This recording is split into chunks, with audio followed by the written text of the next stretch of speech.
Om salutations to Bhagwan Sri Ram Krishna. We are going today in our 6th class of the second series on meditation skills for meditators. We are going to look at transformation of the meditator. You know, we have a common saying, you are what you eat.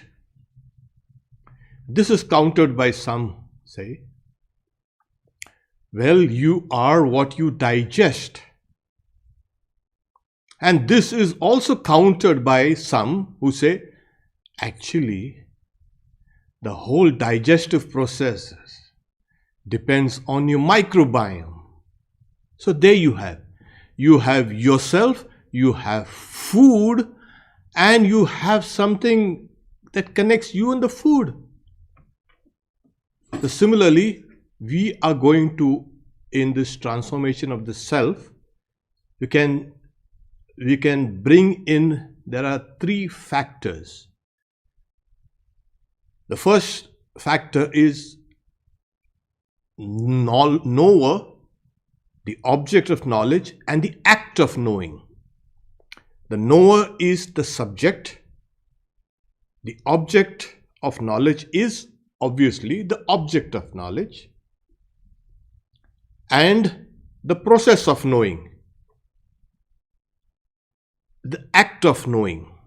Now, but we are talking about the expansion of knowledge. Yes, meditation brings in knowledge. This is very important. Every time you meditate, you increase your own knowledge, and it is knowledge that transforms you, the meditator. So just remember these 3 things: the subject, the knower, the object of knowledge, the object of meditation, and the act of knowledge. So if you replace knowledge with meditator, then you have this whole thing. The second is expansion. So you expand yourself.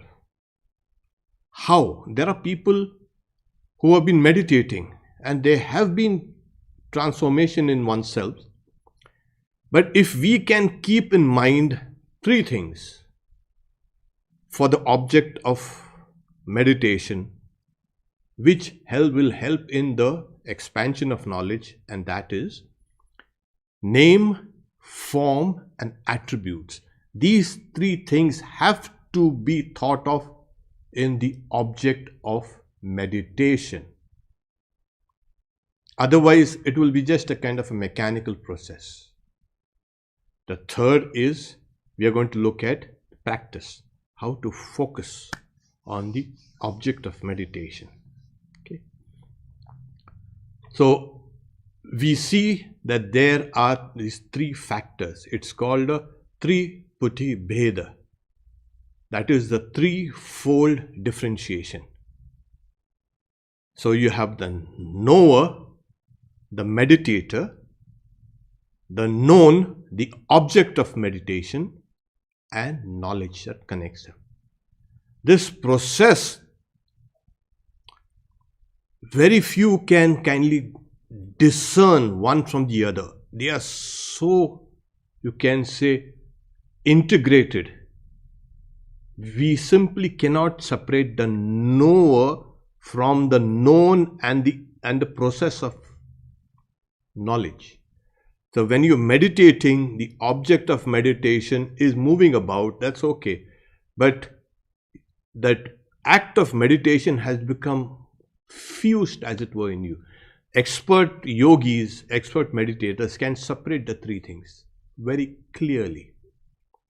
So just remember, these are the 3-fold dynamics that are going on within us in every moment.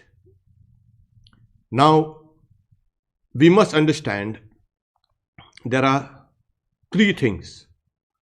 There is a neuroplasticity of the brain. It has been completely you can say, evidenced in every field, in neurology, in psychology, and everywhere, that we change our brain with every cognition, with everything we do, our brain changes. Number one. The brain is the material object. The mind, which is an abstract object, is also subject to this.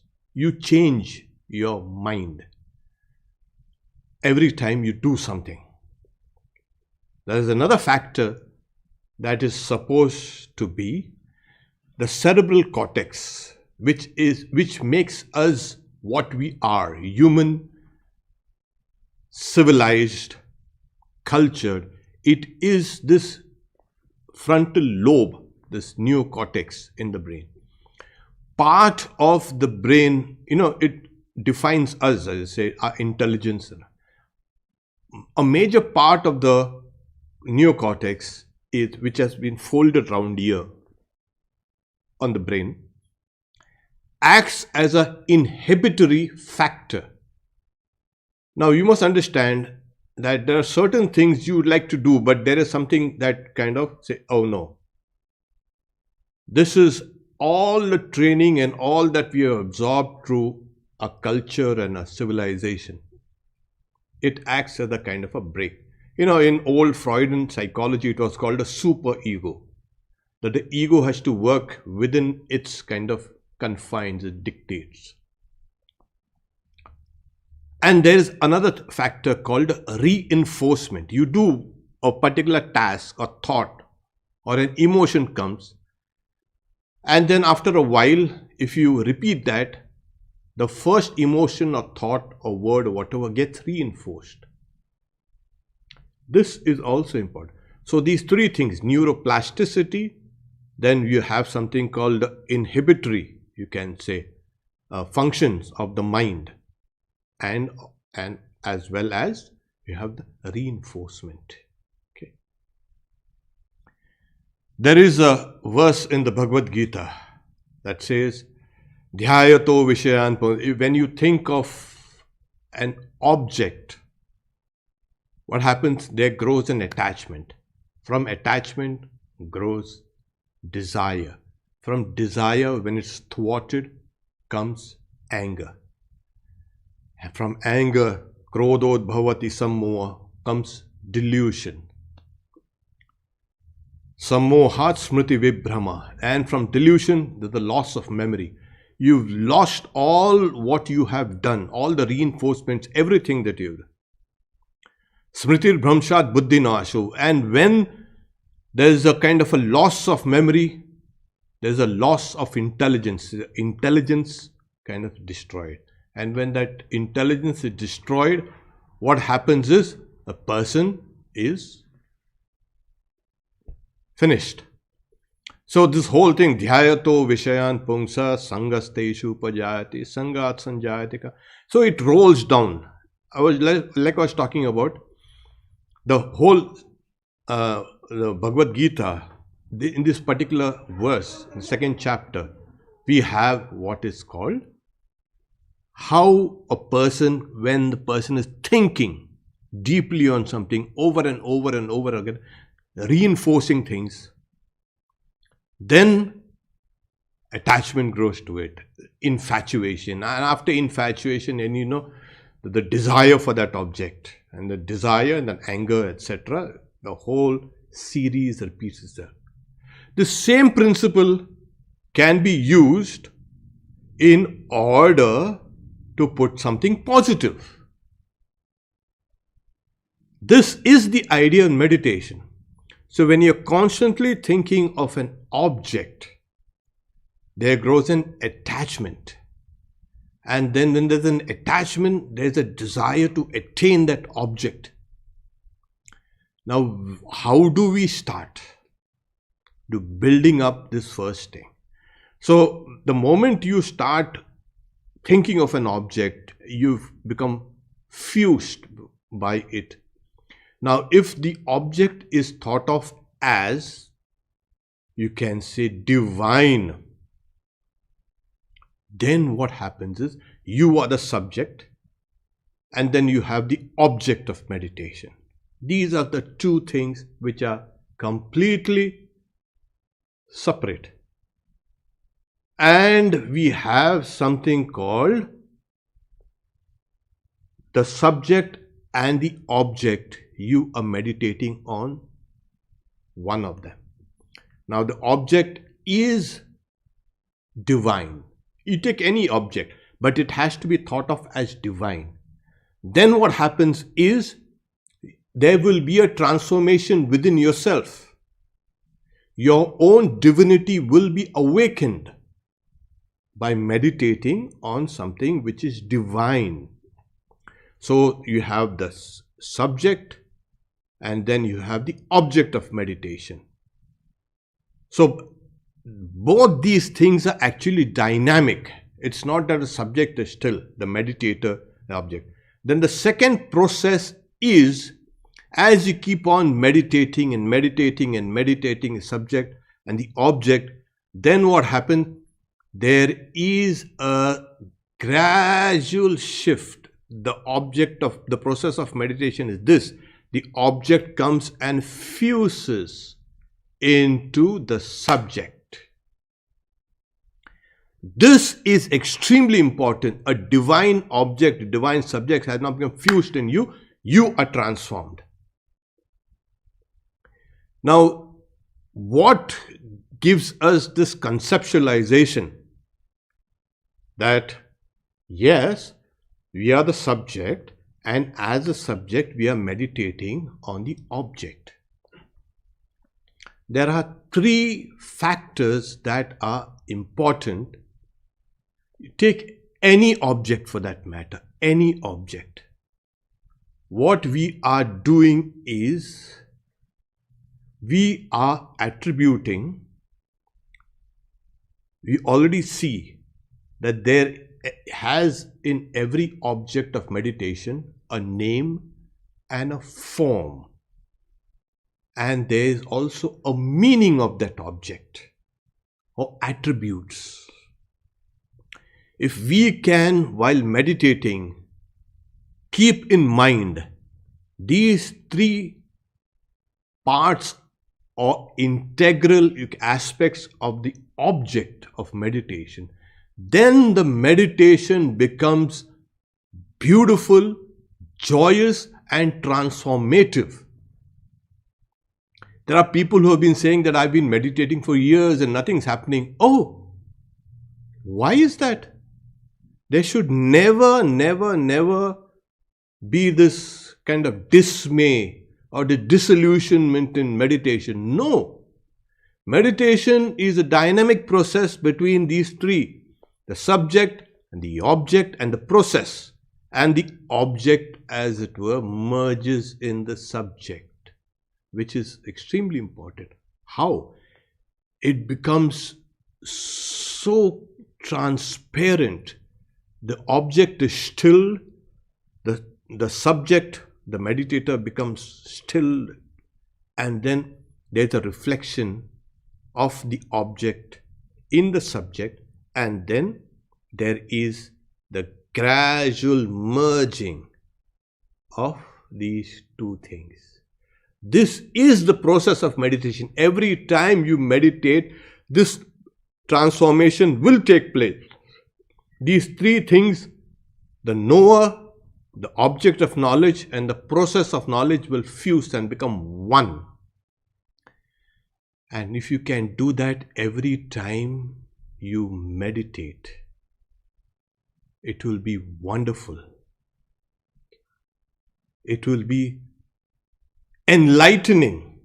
It will be illuminating.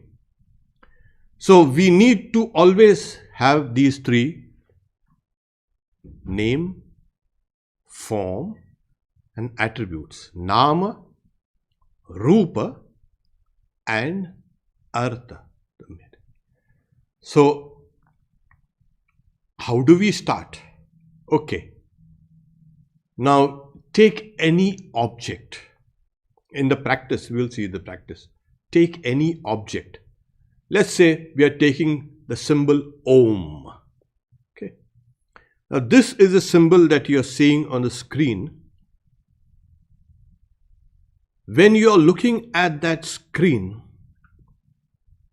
what I'm going to do is take you through the 3 steps. That is, try to trace with your mind's eye every aspect of that symbol. Okay?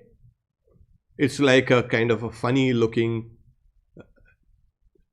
tree with a tail and a kind of with a hat with a feather in it. Look at that. Trace it with your mind's eye.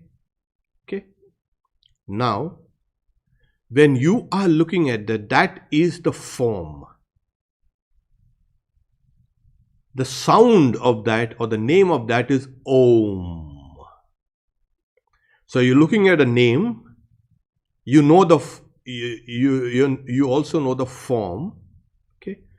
Om, and that's a symbol. And what does it mean? What are its attributes? Its attributes are, it is a symbol of the whole universe. It's a symbol of God. It is from where all creation has emerged. It is your secret symbol. You are represented by that sound Om. It is the waking, dream, and deep sleep, or creation, preservation, destruction. Repeated over and over again. Ma. These 3 aspects are creation, preservation, destruction. It is the symbol of God. Now, when you have all these attributes and meanings attached to this one form and name, this is how you need to now meditate. Okay. Now, for starters, okay, close your eyes, please.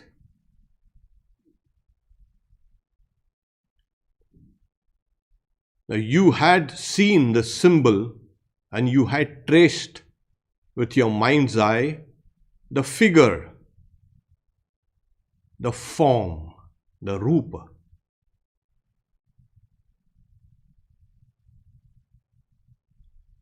Try to visualize that form now.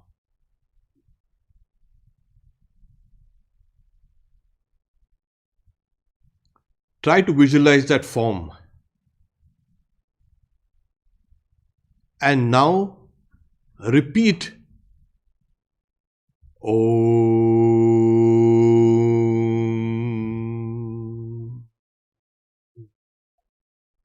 While visualizing that Om, repeat this sound. Om.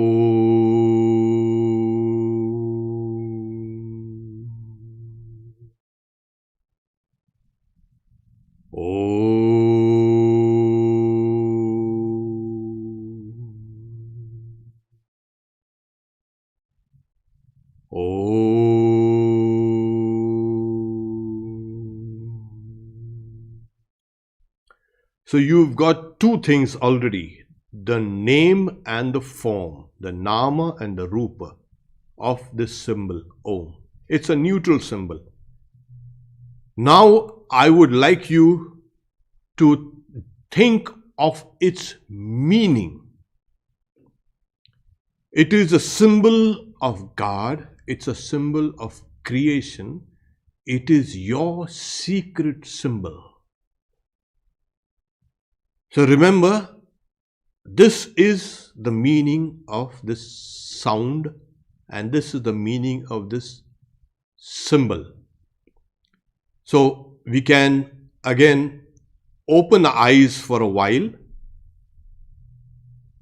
and look at the symbol. Watch it for a while.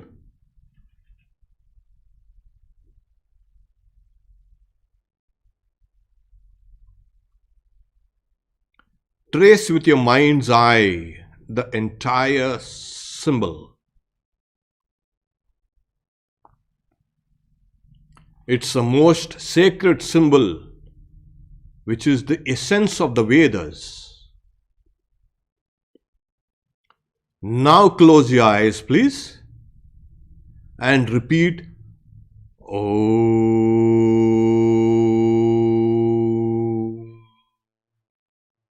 while visualizing that symbol. Om.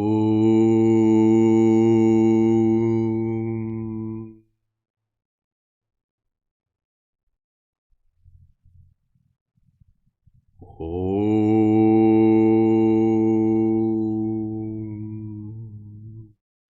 Now think of its meaning.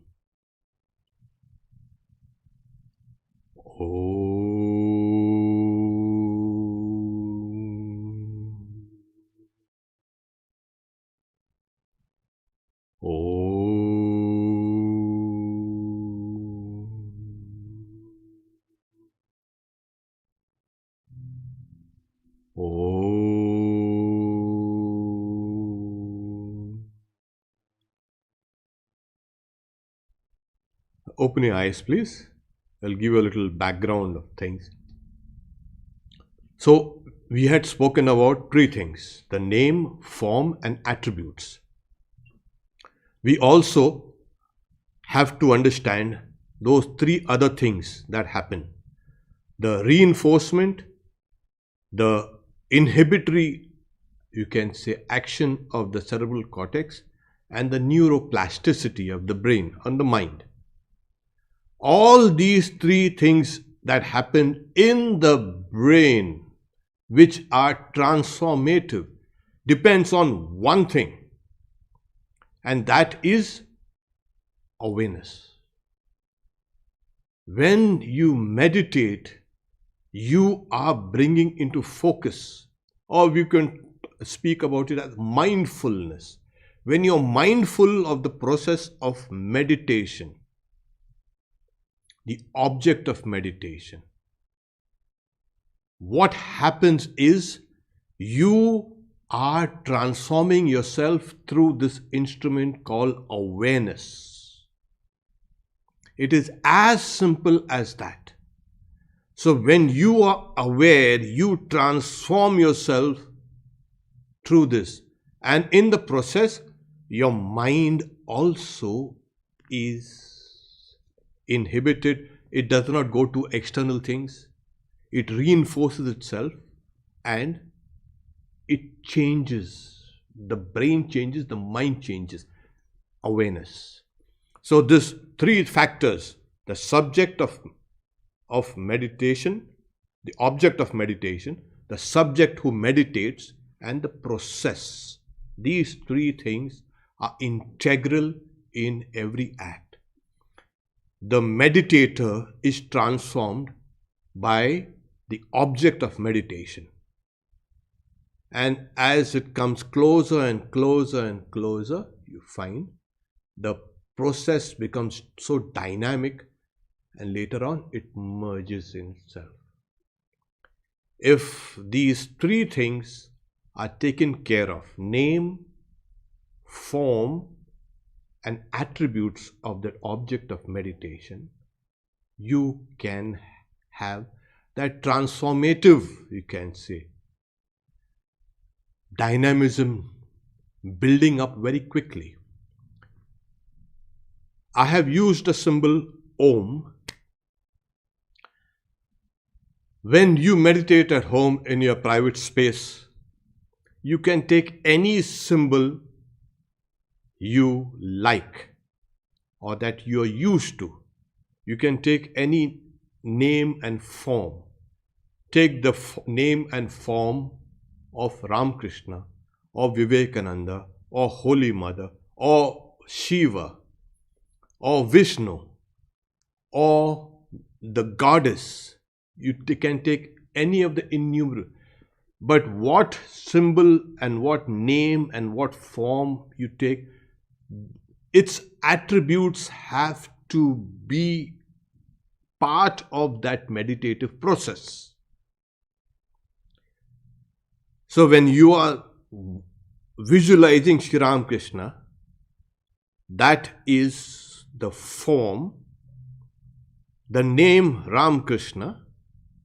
You can also use a mantra that is being given to you. That is even more powerful. And think of Ramakrishna as an incarnation of God. Think that he is your inner soul. Think that he is full of bliss. He is the embodiment of Sat and Chit and Ananda.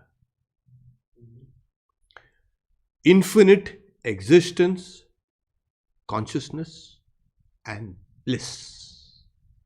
So the moment you meditate on an object as infinite knowledge or existence, consciousness, and bliss, there is a tremendous transformation of the self, the meditator. Then there will be a tremendous joy also in meditation. Every time you meditate, you are unraveling your own divinity. You are manifesting your own spiritual self. This is a skill that every meditator should inculcate in his or her meditative practices. It's extremely important. And then you see the rapid progress that is made in these meditative sessions. Okay.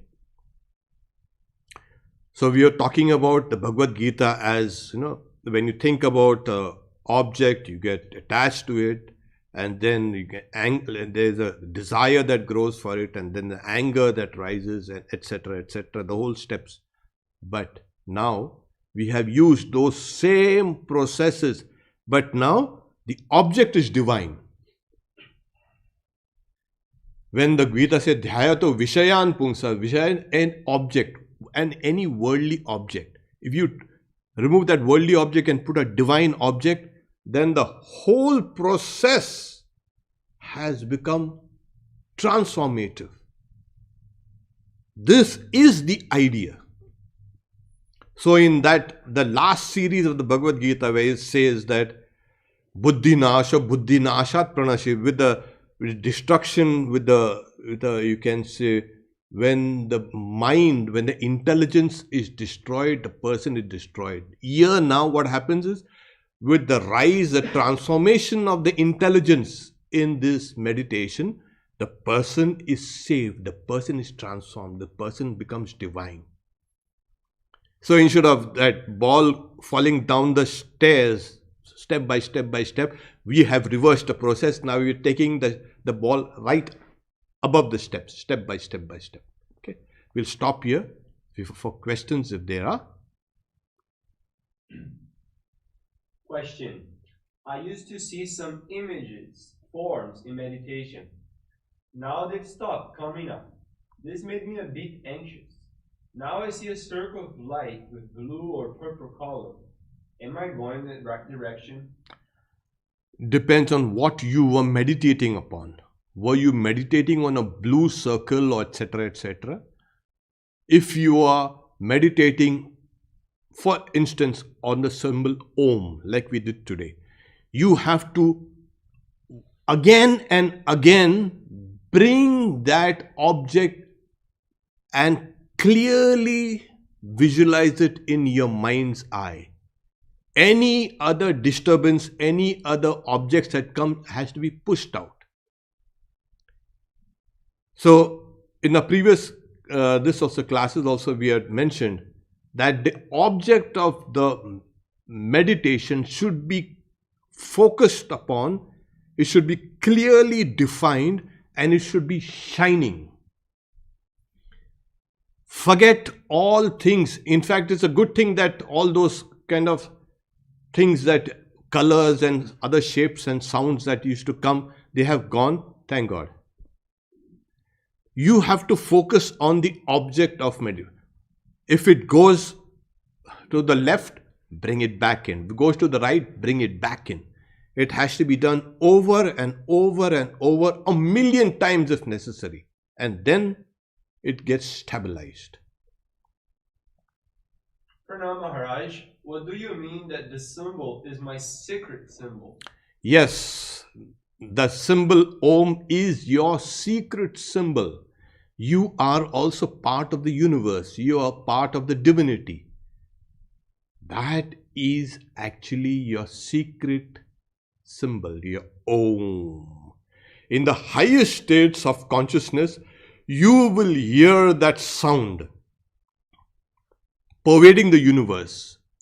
In the individuals in the body, you will hear that sound when your mind reaches up here, the Anahata chakra. It's called the Anahata. You will hear that sound spontaneously rising from your heart. Oh, and you will become attracted, drawn to it, and you will find your identity with it. Go for it. Another question just came. Pranam Maharaj, can one meditate on blankness? I find it very difficult to get a symbol in my mind's eye. You know what? In fact, just before the class, I was thinking of people who close your eyes and meditate on blankness.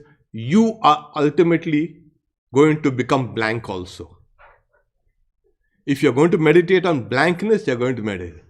That is reserved for the extremely competent yogis who can meditate on blankness. That is the shunya. There is nothing there. Just a place where there is no name, no form, no meaning or attributes there. That is the stage where you should not, you can say, start from the very beginning. So all teachers have spoken about, even Patanjali in the yoga aphorism, they say, you must take a symbol, you must take a form, a divine form, and start. So what happens is, Patanjali says, abhava pratyaya, then it is shunya, vritti shunya. So when you meditate on something blankness, you'll fall asleep. So that's important, to keep an object that is bright and shining. Now, suppose you say, I want to see a kind of a blank screen, but I want to repeat the mantra. Yeah, you're going halfway. Use that name, use a form, and use attributes. If you're going to meditate properly, this is all meditations on divine forms and on Saguna Brahman recommend these three aspects: name, form, and the attributes of that object. This will hasten your process of meditation. Another question. What is the relationship of Om and Shiva? Om. Oh my God. Om is related to everything. Everything. Swami Vivekananda says, every religious development from the lowest to the highest has been associated with Om. Om is another name for Shiva. You heard Shiva? Yes, Shiva. Shiva. Another name for Shiva is Om, a higher aspect of Shiva. Okay? That which is beyond form is Om. So it is the most sacred symbol from where the Vedas have emerged. It is the symbol of two things, like the Upanishads speak. Etadeva aksharam brahma, etadeva aksharam param. It is the symbol of the manifested Brahman. It is a symbol also of the unmanifested Brahman. That is the relative and the absolute. So Shiva in his absolute nature is thought of as Om.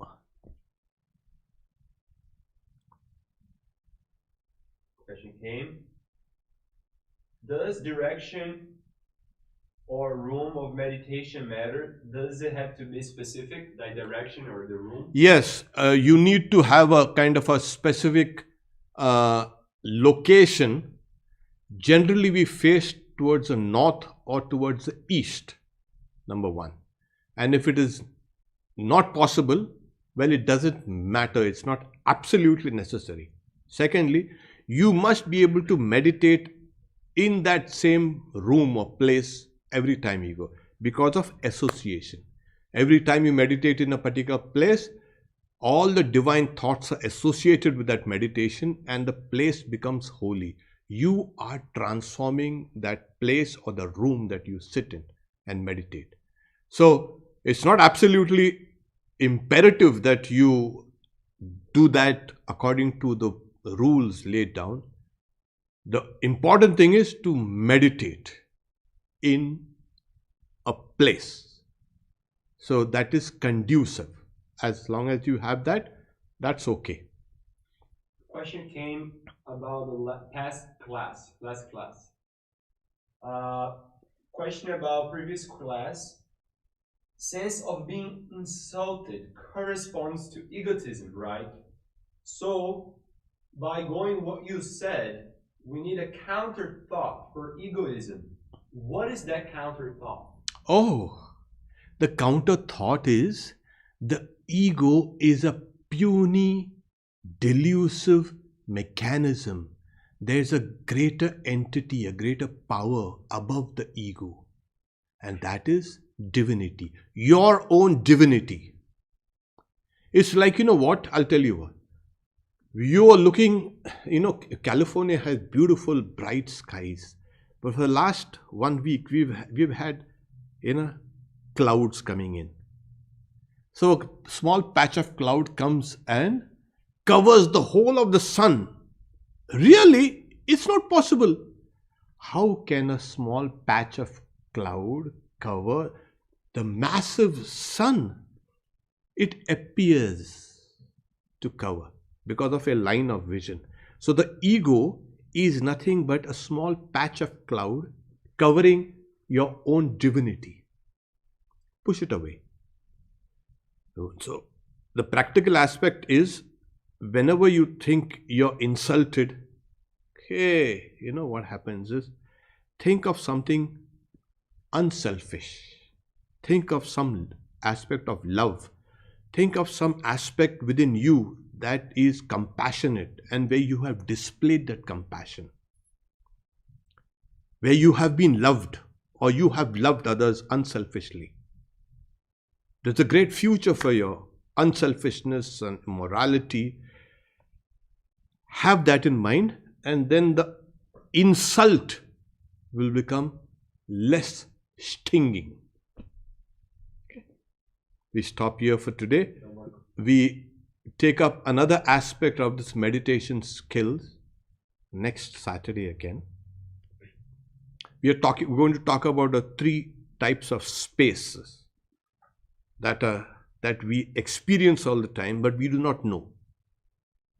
Okay, we know time and spaces. Okay, that's we will discuss that in the next class on Saturday. That will give us another insight into how to sharpen our meditation. Tomorrow we have Sri Ramakrishna's birthday celebrated here.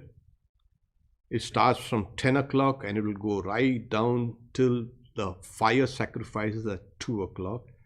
And at 4:30 again we have talks with Swami Sarvadevananda and Satyamananda, followed by the Vespers. Om Shanti Shanti Shanti Hari Om Tat Sat Shri Ram Krishna Arpanamastu.